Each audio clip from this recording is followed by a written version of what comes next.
the NFL, which officially ends at 4 p.m. Eastern. Here are some trades that have already happened. Jalen Ramsey went from Jacksonville to L.A. The Falcons sent Mohamed Sanu to New England to join the Patriots.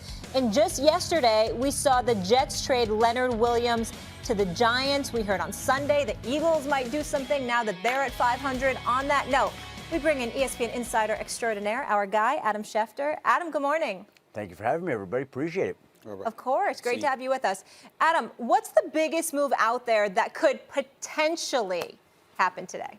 Well, I think the name to watch is Trent Williams. I've insisted all him, but common sense and logic just says that the wise thing here would be to trade him. And again, they've been saying all along that that's not going to happen. I was told yesterday, don't hold your breath looking for a Trent Williams trade. But we'll see whether or not they go ahead and make that move at some point later today. I think if they get perhaps the right offer, they could be enticed into trading Trent Williams, who hasn't shown up for the Washington Redskins so far this season. But we'll see what they wind up doing. Again, common sense says they make the deal. The team says they're not making the deal. We'll see what happens.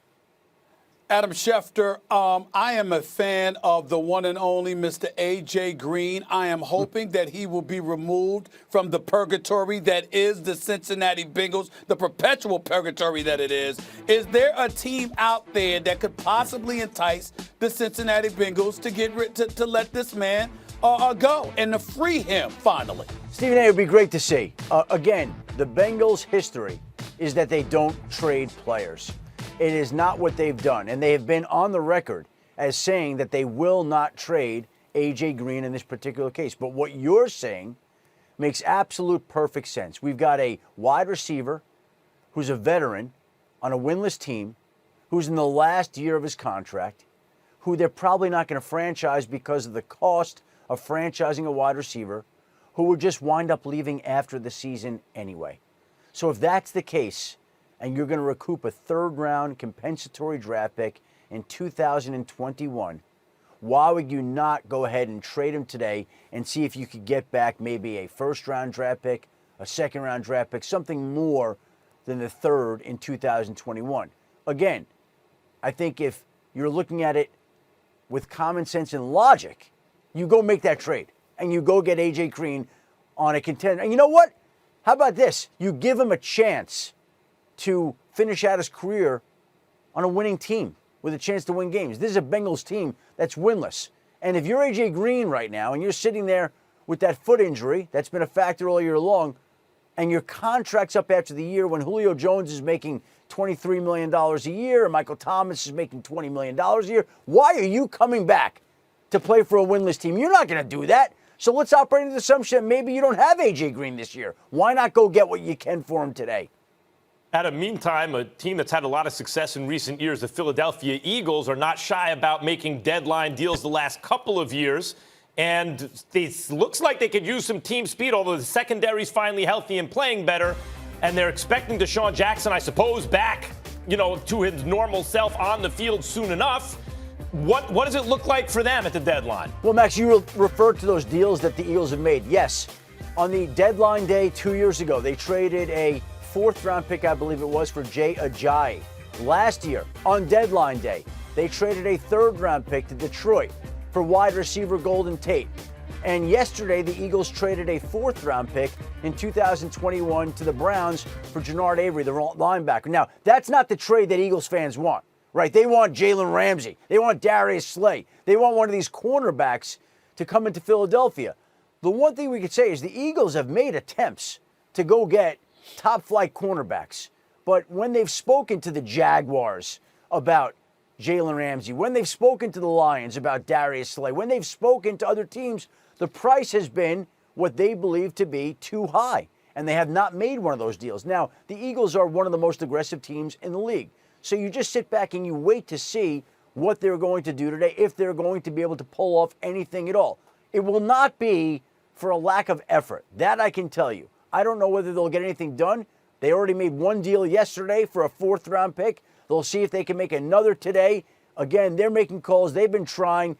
They've had a couple of things that they thought they had a shot to get through and didn't happen.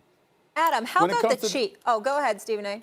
Adam, I got to ask you about Marcus Mariota simply because he's a quarterback. And obviously, you might have some teams out there that needs a security blanket. They may not need him to be a starter, but you just never know with injuries and things of that nature. If the Titans were to trade him, he wouldn't, he would have no effect on them in terms of dead cap space, and he would save them about $21 million as far as I could tell.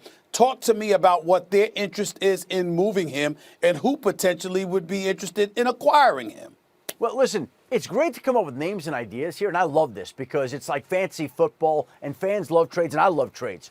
But I don't think Marcus Mariota is getting traded right now. If you're going to look at it and the situation, there are two teams that would make a lot of sense. The Chicago Bears, Mark Helfrich is their offensive coordinator. Mark Helfrich, I believe, worked with Marcus Mariota at some point in Oregon. That would make a lot of sense. Not happening. That trade's not happening. And then the Denver Broncos could use a quarterback. Joe Flacco has a herniated disc in his neck at this point in time. They're going to give him off this week. Brandon Allen starts for Denver against Cleveland. And then the Broncos will reevaluate Joe Flacco after the bye to see whether or not he can come back or whether they have to put him on injured reserve. So there would be two teams, but there's been no movement on the Marcus Mariota front as of last night. That I could tell you. Now, could something change today? At the deadline, that's what it's about.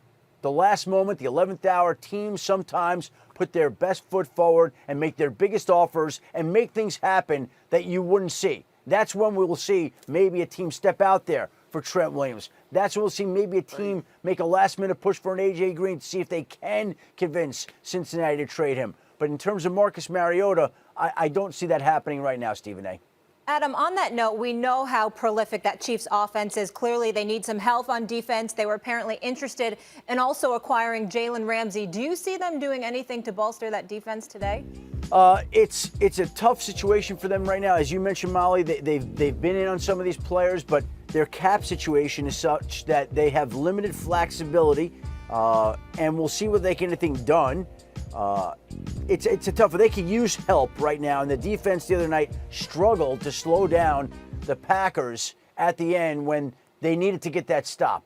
There's some help they need, but keep in mind, they didn't have Frank Clark in that game. They didn't have Chris Jones in that game, so I think the Chiefs need their own players back, even though they could supplement them in a trade. They're limited in what they can do right now. All right. Adam, we've got plenty more questions for you, but unfortunately, we have to let you go. We'll be seeing you on television all day today as the trade deadline approaches. Thank you so much for the time. Thanks, everybody. Thanks for Appreciate the great work, buddy. Thanks, Adam. Thank you, guys.